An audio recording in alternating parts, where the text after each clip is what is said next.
les élèves et les étudiants, de leur rappeler que leur réussite dépend en majeure partie de leur volonté première de vouloir réussir.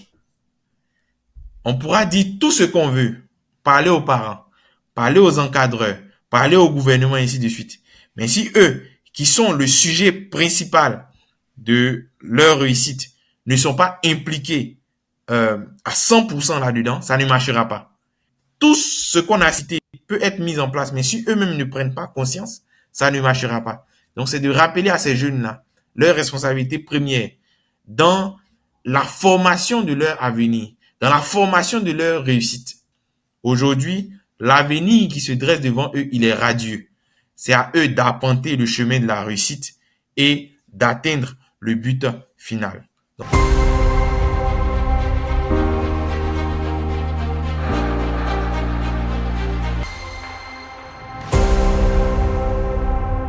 C'est vrai qu'on a parlé des parents, on a parlé de l'encadrement des alumni et tout, mais je me dis, est-ce qu'on peut, est-ce, est-ce qu'on, est-ce que tout ça, ça résout tous les problèmes? Parce que au cœur de tout ce sujet-là, c'est l'élève lui-même.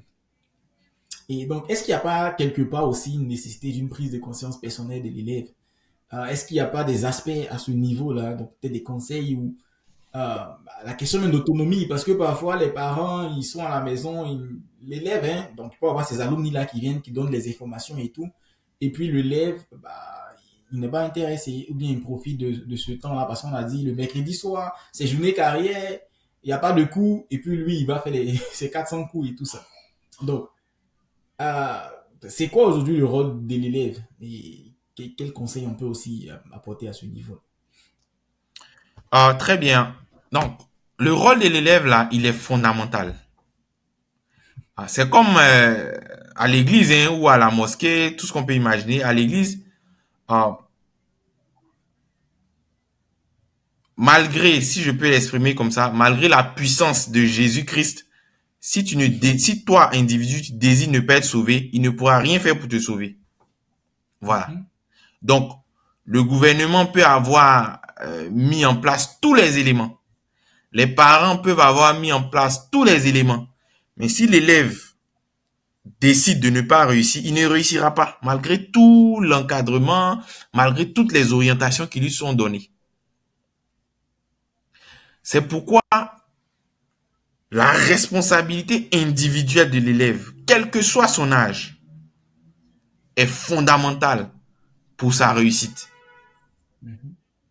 Moi, je le dis souvent à mes fils et tout, qui sont très jeunes, hein, je leur dis, bien sûr, en utilisant des mots qui correspondent à leur âge, je leur dis que euh, moi, je peux leur donner tous les conseils, pardon, qu'il faut, mais si eux-mêmes ne prennent pas sur eux de se dire, on doit étudier, on doit faire des révisions, ça ne marchera pas.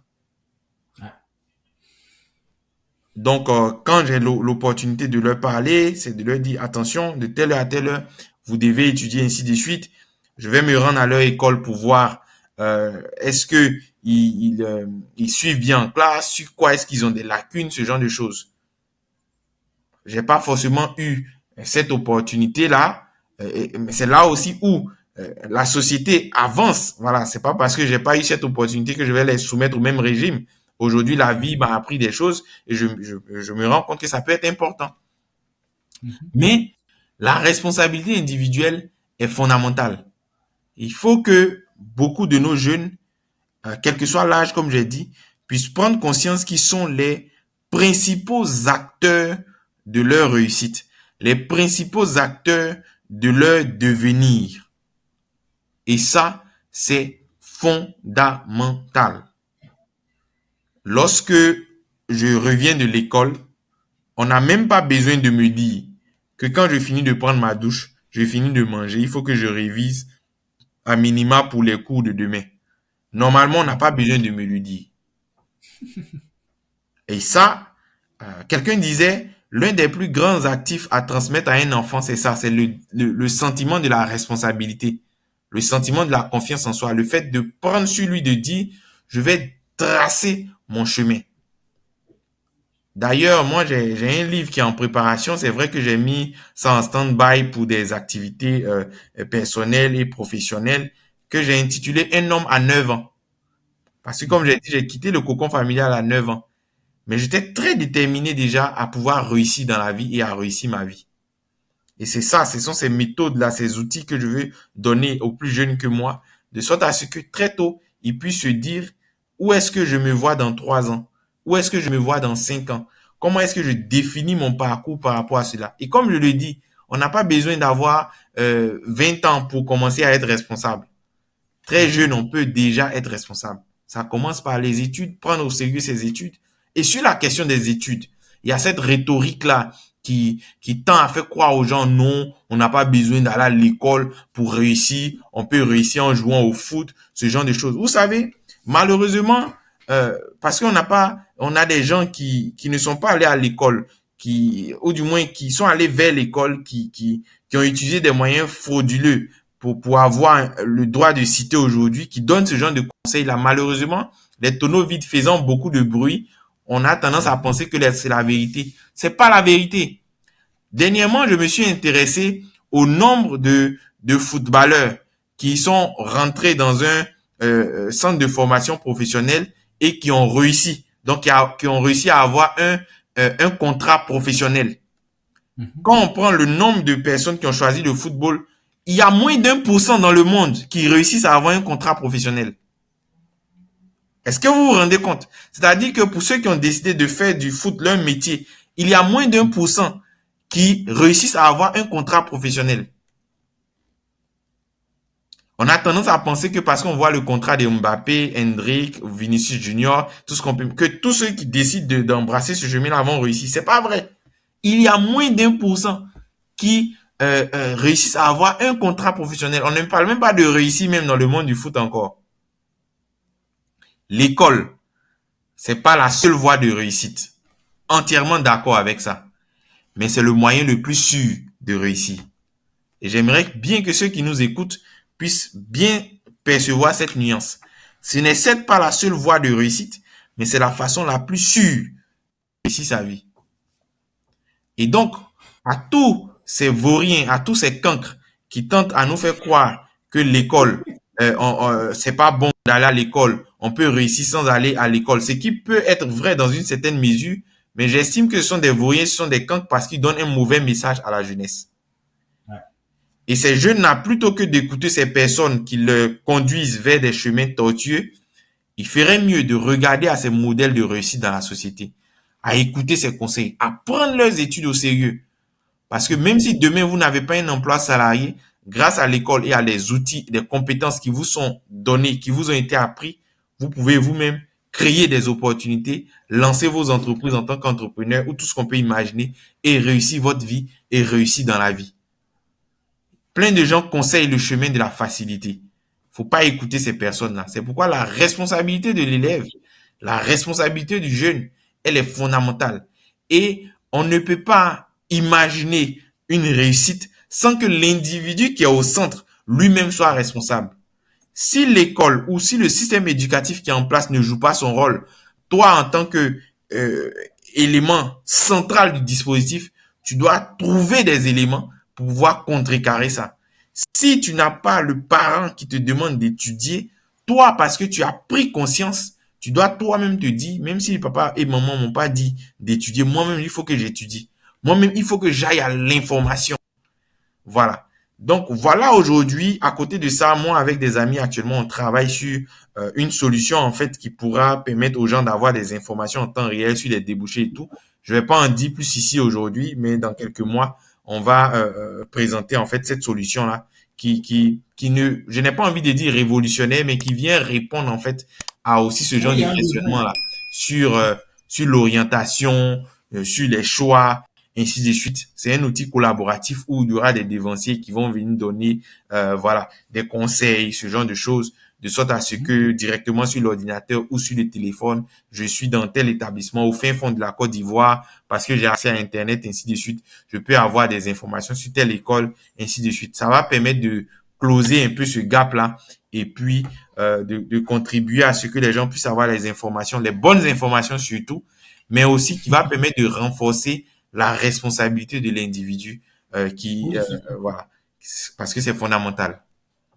Oui, et surtout étudier avec objectif. Moi, je me suis rendu compte que étudier avec objectif, c'est différent d'étudier dans les vies.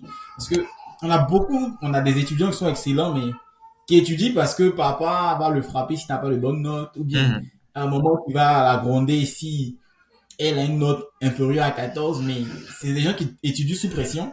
mhm. Et ils avancent seulement, ils cochent des cases, et puis devant, en fait, ils se posent la question, mais je suis là pourquoi? Donc, étudier avec objectif, j'aimerais revenir, en fait, sur la notion de toutes ces personnes-là qui parlent de, oui, l'école et tout ça. Moi, je pense que les gens n'ont rien compris dans la vie. Et c'est parce qu'on est dans un système où les gens font un choix. Ça veut dire que quand quelqu'un aujourd'hui veut être artiste, il est obligé, parce qu'on n'a pas des écoles d'artistes déjà au niveau du lycée, si, ou du moins, on n'en a pas assez. Donc, l'individu il est obligé de sortir du système pour avoir le temps nécessaire pour aller chanter dans les boîtes de nuit et tout ça. C'est Il ne peut ça. pas cumuler les deux. Alors que dans les pays développés, moi, j'ai regardé les dames qui, même les danseuses et tout. Déjà à 9 ans, ou bien à 5 ans, la petite, on a détecté un talent. Elle va danser, mais elle est dans un cadre où elle étudie.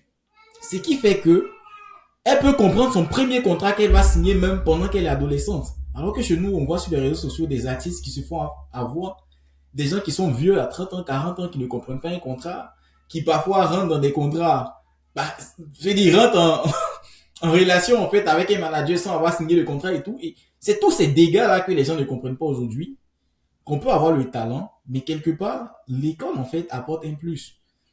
Et bah, moi, je regardais un peu que ce soit les grands artistes aujourd'hui en Côte d'Ivoire, Salfo et tout ça, même Didier Drogba qui a continué les études et tout. Donc, si l'école n'avait pas de sens, alors qu'ils étaient au summum de leur vie, ben, ils se seraient moqués, en fait, de ceux qui sont partis à l'école. Mais ils Par comprennent que exemple, quelque part, on a besoin d'instruction. par exemple. Donc, moi, je pense que les gens, quelque part, ils veulent se conforter dans leur choix, surtout les influenceurs. Et on voit la différence quand des gens deviennent influenceurs qui n'ont pas le niveau qu'il faut. À un moment donné, quand il n'y a plus de personnes pour les suivre, ils sont obligés de montrer des parties intimes, ils sont obligés de faire des trucs. Alors que pour quelqu'un qui a la formation qu'il faut, bah lui, il va contribuer en fait à la société, il va porter un plus. Et c'est là que les gens se rendent compte que bah on a des gens qui d'un côté, tu vas parler de tonneau vide, mais fait du bruit. Et de l'autre côté, on a des personnes qui ont du talent, qui peut-être qu'on n'apprend pas sur les bancs aujourd'hui, mais l'instruction qu'ils ont reçue leur a permis de pouvoir organiser ce talent-là et devenir en fait aujourd'hui ce qu'ils sont dans la société. Oh, Euh, sur ça, si tu me permets, oui, vas-y. si tu me permets, moi, j'ai donné euh, une interview donc à un média, euh, quelques influenceurs euh, très mal inspirés l'avaient mal pris et tout. Je vais le redire encore sur ton média. Moi, vous savez, l'espace médiatique, malheureusement, et c'est pourquoi je louais tout à l'heure l'initiative que tu fais. Comme la Bible dit pour les chrétiens, là où le péché abonde, la grâce surabonde. Donc là où la médiocrité abonde, là, il faut que l'excellence puisse aussi surabonder. Et c'est pourquoi faut pas leur laisser le champ libre. Voilà, il faut que ceux qui en savent, ceux qui sont formés, ceux qui sont éduqués, puissent aussi occuper l'espace médiatique pour donner à nos jeunes une autre vision de la vie.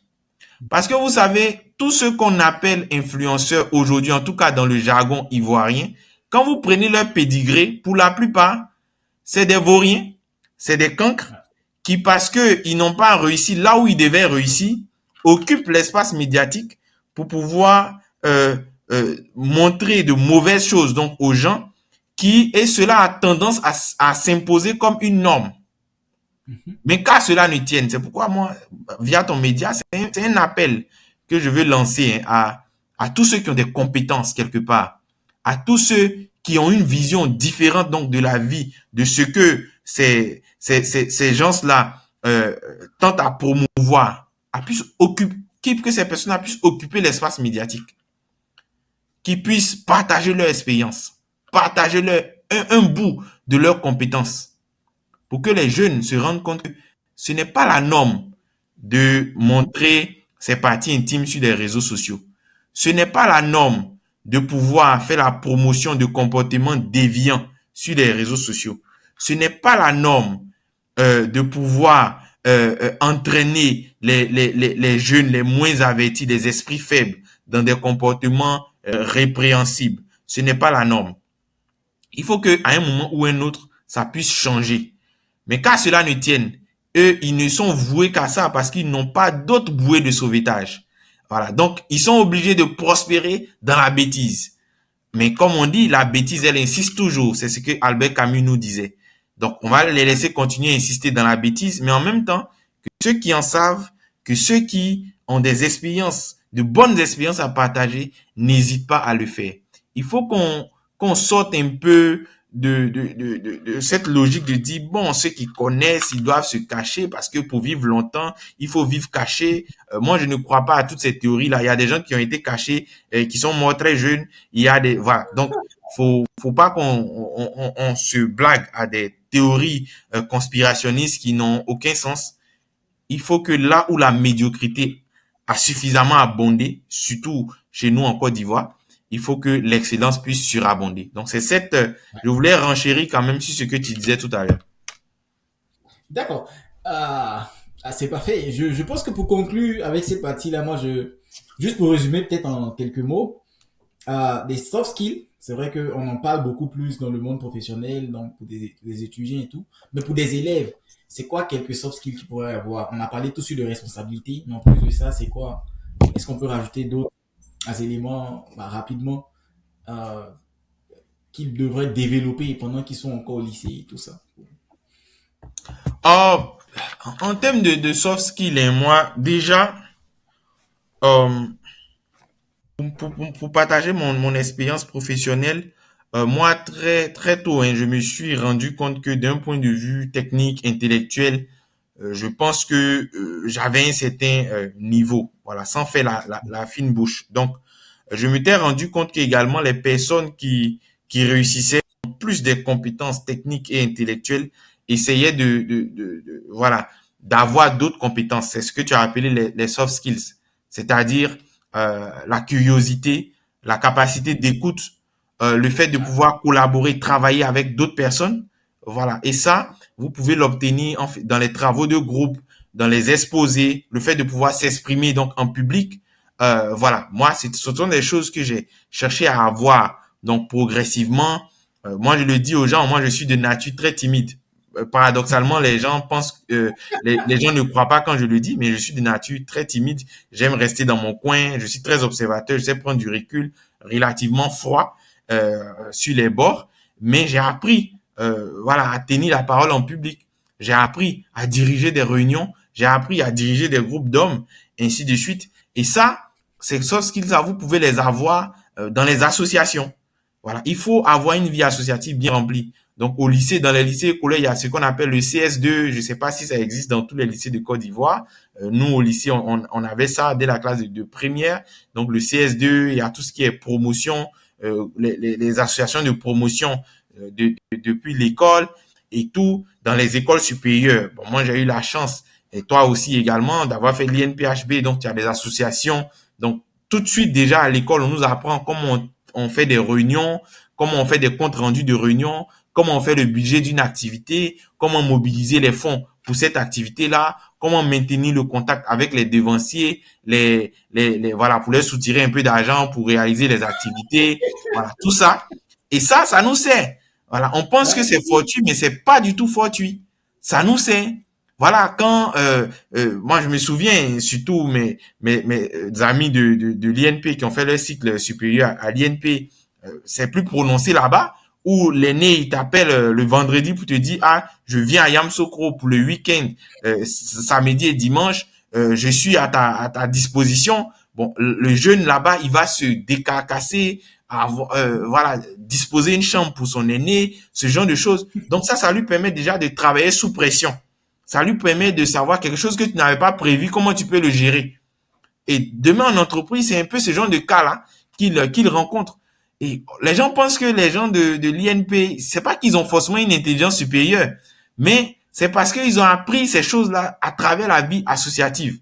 voilà, ou moi j'aime bien me moquer de mes amis, ou quand leurs aînés arrivent, voilà, ils dorment dans les salles de classe pendant, voilà, jusqu'à 4 heures, jusqu'à 5 heures. Bon, je pense qu'ils ne m'en voudront pas de trahir ce genre de secret, mais voilà, ça leur permet de travailler sous pression. Ça leur permet de se dire que devant une situation qui est compliquée, il y a toujours une solution. Et ça, c'est des choses qu'on ne vous apprend pas à l'école, mais que vous gagnez en fait dans tout ce qui est vie associative, ce genre de choses. Aujourd'hui, voilà, il faut que on puisse être aussi tourné vers des soft skills, comme tu as dit, hein, voilà, faire des présentations, tenir en haleine un auditoire, faire des réunions, voilà, des activités extrascolaires. C'est important de s'y investir parce que ça nous apprend des codes qui nous servent dans le monde professionnel. Et pour moi, c'est fondamental. Ah, c'est fondamental de déjà, dès le lycée, commencer à développer ces soft skills-là. En fait, Bien moi, sûr. ça me fait réfléchir parce que je sais que, par exemple, dans les films américains, on a toujours le gars en fait, c'est naturel, quoi. Les gens qui sont responsables de l'équipe de basket, de football américain et tout ça, qui développent un charisme, il est leader, quoi, même quand il est d'une petite classe. Et je me dis, on n'a pas besoin d'être diplômé ou de finir, en fait, ainsi que les juniors pour déjà montrer qu'on a ces capacités en nous, si on les développe déjà dès le bas âge, on peut être aguerri et puis on peut aborder la vie autrement que de devoir la subir. Donc là, on verra le dernier point. Je pense qu'ici, c'est peut-être on ne dira pas assez. C'est la notion d'orientation post-bac. Mhm. Voilà. Donc, trouver les bonnes informations. Parce que je sais qu'aujourd'hui, j'ai ma belle-sœur qui a eu le bac dernièrement. Et il était question de partir, je crois que c'était à l'hôtel Ivoire. Non, si je ne me trompe pas. En fait, il y a des lieux que le gouvernement a aménagés. Où la plupart des écoles devraient s'y rendre. Et puis, les étudiants devaient venir avoir l'information.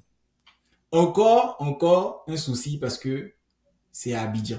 Je dis, celui qui a Tingré là-bas, qui vient d'avoir le bac, qui a des parents qui n'ont pas suffisamment de moyens, c'est compliqué. Donc, même si le gouvernement peut dire on le fait, on l'a fait, où on peut trouver les bonnes informations. Sinon, quel conseil on peut donner? Moi, je me dis, on aurait pu quand même projeter cela et prendre au moins des représentants de quelques écoles, même si on ne peut pas se rendre dans toutes les villes du pays, mais donner la possibilité aux gens d'organiser peut-être dans des lycées et puis avoir la possibilité quand même de poser des questions et tout. Donc, aujourd'hui, je pense qu'il y a un souci réel d'information. Il y a un souci réel d'information pour les questions d'orientation post-bac. Alors, à ce niveau-là, je pense que tu as largement mené la réflexion sur la question. Tu as parlé là d'un projet que vous êtes en train de faire, même si c'est pas pour étaler ce projet-là. Mais quels conseils déjà on peut donner, que ce soit au niveau de ceux qui veulent aider, des élèves eux-mêmes, des familles, et puis peut-être aussi conseiller un peu les gens qui font des programmes à ce niveau-là, au niveau de l'État et tout. Non, moi, tu sais, il y a deux façons hein, de voir. Hein. Soit on voit le verre à moitié vide, soit on voit le verre à moitié plein, tu vois. Euh, il y a quelques années, il n'y avait pas ce genre de salon-là, donc d'orientation. Voilà. Et je pense que euh, sauf à me tromper, c'est des privés qui avaient commencé à le faire. Et puis après, le gouvernement aussi, je pense, a mis en place un certain nombre d'initiatives, ce qui est de bon aloi. D'accord? Après, comme tu dis, entre le fait qu'il y a quelques années, il n'y avait pas ça, et maintenant il y en a, déjà, il faut s'en féliciter. Ça, c'est le premier élément. Il faut féliciter donc le ministère de l'Éducation nationale qui le fait, le gouvernement de la République de Côte d'Ivoire, qui fait quand même quelque chose, donc des initiatives dans ce sens-là. Après, comme tu le dis, aujourd'hui, malheureusement, c'est concentré au niveau d'Abidjan. À l'instar de tous les autres pans de l'économie, hein, on a à peu près 80% du PIB qui est généré autour d'Abidjan et aux alentours. Voilà. Donc, à l'instar de plein d'autres pans de notre économie, tout est concentré au sud. Voilà. Aujourd'hui, il faut, comme tu l'as dit, penser à pouvoir étendre ça dans d'autres villes de l'intérieur. Dieu merci, on a plusieurs universités donc dans différentes villes de la Côte d'Ivoire, peut-être que ça peut être intéressant d'organiser ces salons d'orientation là autour de ces universités déjà. Ça permettra de régionaliser en fait ce partage donc d'informations. À côté de ça, comme j'ai dit, les associations, encore une fois, moi, personnellement, je pense que ça sera l'une des voies les plus efficaces.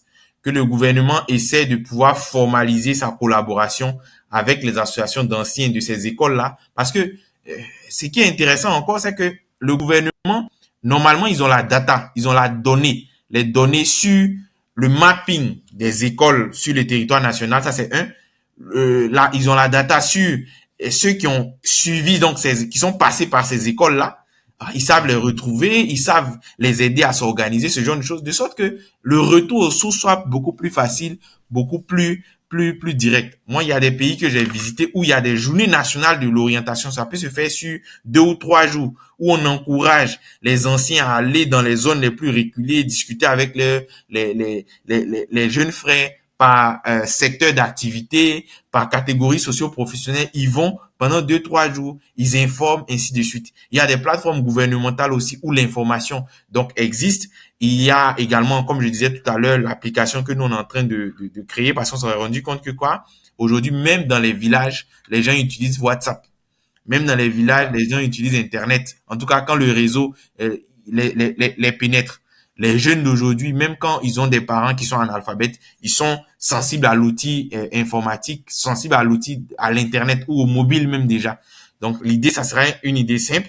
C'est une application qu'on est en train de concevoir où, en fonction du profil que vous définissez, l'ensemble de l'univers des possibles, en tout cas en Côte d'Ivoire et même à l'étranger, les bourses d'études et tout, vous est donné. Par exemple, quand vous rentrez dans l'application, je suis en seconde A au lycée de Béléban, voilà, 2 et tout. Je suis intéressé peut-être par l'informatique, par l'aéronautique, ainsi de suite. Quand je renseigne mon persona, mon profil, automatiquement, toutes les informations en termes de débouchés m'apparaissent et puis je peux aussi, comme on appelle, les consulter. Également, en renseignant donc les informations, vous allez pouvoir désigner peut-être votre représentant légal, soit le parent ou bien un frère ou une sœur, de sorte à ce que une fois que votre profil est complété, ces mêmes informations aussi sont transmises à ces personnes-là, de sorte que eux ils peuvent faire un monitoring, voilà, en disant ah tu t'es inscrit sur telle application, voilà les opportunités, est-ce que tu as tenté cette opportunité, ainsi de suite. Donc c'est quelque chose comme ça qu'on est en train de concevoir. Après, il y aura aussi du collaboratif derrière. Par exemple, toi, Alban, tu peux rentrer sur l'application pour dire, en fonction de mon expérience, pour ceux qui sont intéressés par telle ou telle carrière, voilà ce que vous pouvez suivre comme processus. Et automatiquement, cette information-là est redirigée vers ceux qui ont décidé ou ceux qui veulent embrasser une carrière comme la tienne, ainsi de suite. Donc, c'est quelque chose comme ça qu'on est en train de concevoir. Donc, comme je dis, et c'est le maître mot hein, de ce que je dis depuis le début, c'est une complémentarité d'action entre les pouvoirs publics, la famille, l'élève lui-même, les associations d'anciens, ainsi de suite. Chacun joue sa part pour que l'orientation de l'individu soit faite par raison et non pas par défaut. Voilà.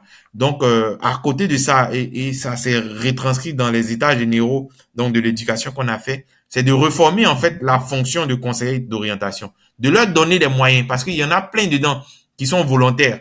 Moi, j'ai des amis qui sont conseillers d'orientation, qui sont volontaires, mais qui ne disposent pas de moyens pour travailler, qui sont volontaires, parfois contactent même des anciens et tout, qui refusent de venir, ce genre de choses. Donc, vous voyez que ils peuvent avoir les moyens, mais ils peuvent ne pas contacter les bonnes personnes ou contacter les bonnes personnes, mais qui peuvent décider de ne pas venir. Donc, si chacun d'entre nous joue sa partition, je pense que dans un effort commun, on pourra atteindre les objectifs.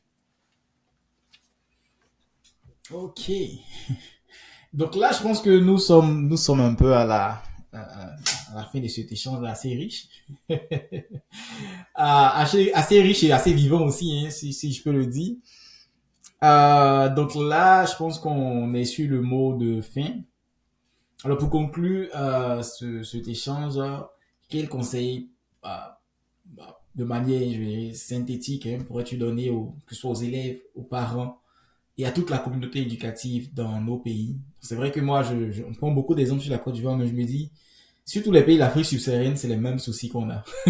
Ouais, C'est les mêmes. Voilà. Donc, c'est vrai qu'on va prendre l'exemple sur la Côte d'Ivoire, mais c'est un mot qui pour moi s'applique un peu dans la plupart de nos pays là. D'autres personnes peuvent aussi en tirer, euh, peuvent tirer des leçons et puis les appliquer chez eux. Non, très très bien. Moi, déjà, si je puis me permettre que cela ne soit pas mal pris, parce que dans ma culture, on dit qu'on ne donne pas de conseils à un aîné, un dévancier, sinon ce serait l'insulter. Donc, je vais faire violence, je vais enfreindre ce principe-là, et si je puis me permettre, aux parents, c'est de leur dire qu'ils sont les premiers responsables de l'avenir, du devenir de leur enfant, qui doivent pouvoir encadrer. Ils ne doivent pas se défiler de cette responsabilité. C'est leur responsabilité première parce que l'enfant, il n'a pas demandé à venir au monde. Voilà, c'est eux qui ont pris sur eux de dire, je veux avoir un enfant. Donc, ils doivent pouvoir l'accompagner jusqu'à sa majorité, voire au-delà, dans ses choix scolaires, dans ses choix de vie. Donc, aujourd'hui, il faut que les parents qui ont démissionné en termes de suivi de leur enfant puissent se reprendre et se rapprocher du système éducatif dans lequel leur enfant est pour pouvoir faire des propositions. Déjà, s'informer sur comment est-ce que se développe leur enfant. Déjà, s'informer sur est-ce que le parcours scolaire que leur enfant est en train d'arpenter là correspond à ce que l'enfant a vraiment envie de faire. Parce que c'est eux qui vivent avec l'enfant. Donc, ils peuvent détecter par quoi est-ce que l'enfant est intéressé et s'assurer est-ce qu'il est en train de suivre le chemin dans lequel il va exprimer son plein potentiel. Donc, c'est par eux que ça commence. Le point de départ, c'est eux les parents. Est-ce que quand l'enfant revient de l'école, on l'encourage à faire ses exercices? Quand on a les compétences, est-ce qu'on l'accompagne à le faire directement? Quand on n'a pas les compétences, est-ce qu'on met à disposition des moyens, soit via un répétiteur, soit un suivi rapproché, soit des cours de renforcement, tout ce qu'on peut imaginer. Donc, le point de départ de la réussite d'un enfant, en tout cas d'un point de vue scolaire et formation, c'est la famille, c'est la cellule familiale. Ce sont les parents. Et il ne faudrait pas qu'ils puissent se départir de ce rôle-là. Mais mieux encore, et ça c'est important de le préciser, mieux encore, avec des parents qui s'informent beaucoup plus sur le système éducatif dans lequel leur enfant est, qui demandent, qui posent des questions, cela va rajouter une pression supplémentaire euh, auprès des enseignants, auprès des encadreurs, auprès du gouvernement, pour que les gens se disent, attention, les parents sont de plus en plus regardants. Donc, on fait moins de bêtises possibles pour éviter de subir leur courroux. Donc ça, c'est le premier niveau. Le deuxième niveau, c'est sur les enseignants, donc les encadreurs. Aujourd'hui, surtout dans l'environnement de l'éducation publique, peut-être parce que euh, ils ont moins d'avantages, peut-être parce qu'ils sont pas correctement rémunérés. Il y en a beaucoup qui ont démissionné. Voilà, ils viennent au cours juste pour faire les cours, sans conscience professionnelle forcément. Je ne dis pas que tous le sont. Il y a encore en Côte d'Ivoire des enseignants qui sont consciencieux. Il y a encore en Côte d'Ivoire des enseignants qui aiment leur métier, qui y sont arrivés par amour et non pas par défaut. Mais à côté de cela, il y a encore une grande majorité qui, parce qu'ils ont essayé d'autres types de métiers, ça n'a pas marché, ils viennent là pour en faire un tremplin, pour aller vers d'autres secteurs qu'ils aiment, ou bien pour se constituer un petit pactole et pour aller au Canada, par exemple, et puis voilà, rester là-bas et tout. On a eu ce phénomène-là où le gouvernement a dû prendre même des mesures, surtout dans le cas de la santé, où on avait beaucoup qui détalaient, allaient mettre leurs compétences au service de pays comme le Canada et tout. Voilà. Donc c'est pourquoi j'en parle. Donc voilà, il y a d'autres qui sont arrivés à ce métier-là par défaut. Donc c'est de dire à ces personnes-là qu'ils ont entre leurs mains l'avenir du pays. Et en tant que tel, ils doivent pouvoir prendre conscience du fait que leur rôle est fondamental dans le développement de ce pays. Leur rôle est fondamental dans le développement de notre continent. Leur rôle est fondamental dans le devenir de ces enfants-là.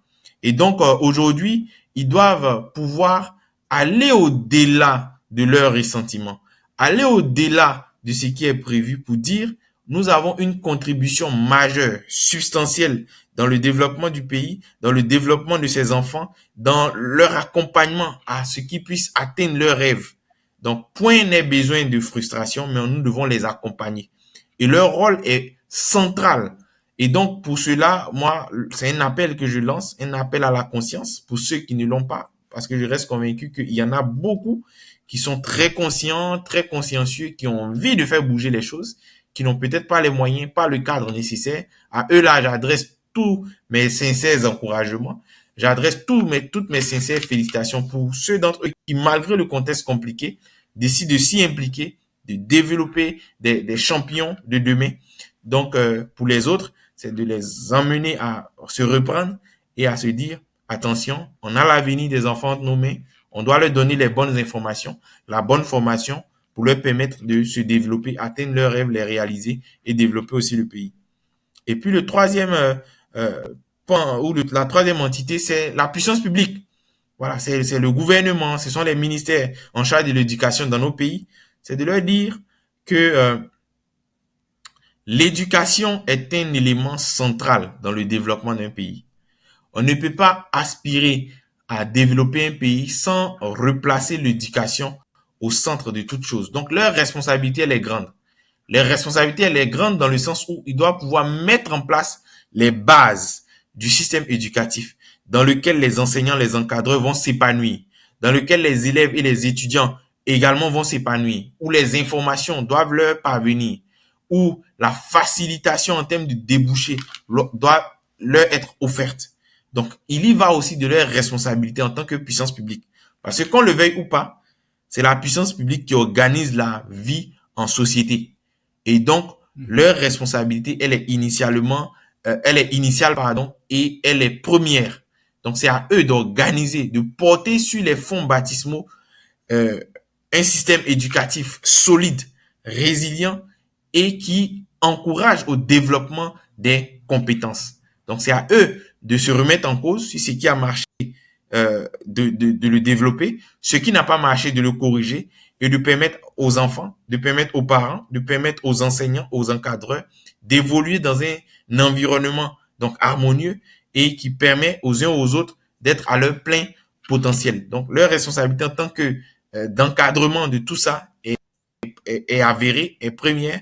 C'est à eux de donner le tempo et tout le reste suivra. Et puis, pour terminer, c'est pour les étudiants, les élèves et les étudiants, de leur rappeler que leur réussite dépend en majeure partie de leur volonté première de vouloir réussir. On pourra dire tout ce qu'on veut, parler aux parents, parler aux encadreurs, parler au gouvernement, et ainsi de suite. Mais si eux, qui sont le sujet principal de leur réussite, ne sont pas impliqués à 100% là-dedans, ça ne marchera pas. Voilà, j'ai fait un parallèle tout à l'heure avec la religion et tout. Voilà, c'est le même que je fais ici. Tout ce qu'on a cité peut être mis en place, mais si eux-mêmes ne prennent pas conscience, ça ne marchera pas. Donc, c'est de rappeler à ces jeunes-là leur responsabilité première dans la formation de leur avenir, dans la formation de leur réussite. C'est de leur dire de ne pas écouter tous ces charlatans des temps nouveaux qui tendent à leur faire croire que l'école n'est pas importante, qui tendent à leur faire croire que on n'a pas besoin donc d'aller à l'école pour réussir, qui tentent à leur faire croire que voilà, il y a des moyens plus faciles de réussir, parfois répréhensibles ces moyens là.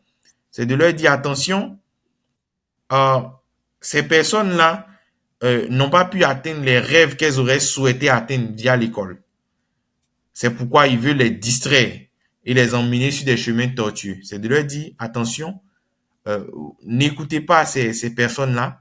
Il y a des personnes qui ont utilisé l'école comme moyen d'ascenseur social. C'est à ces personnes-là qu'il faut regarder. C'est à ces personnes-là qu'il faut s'identifier.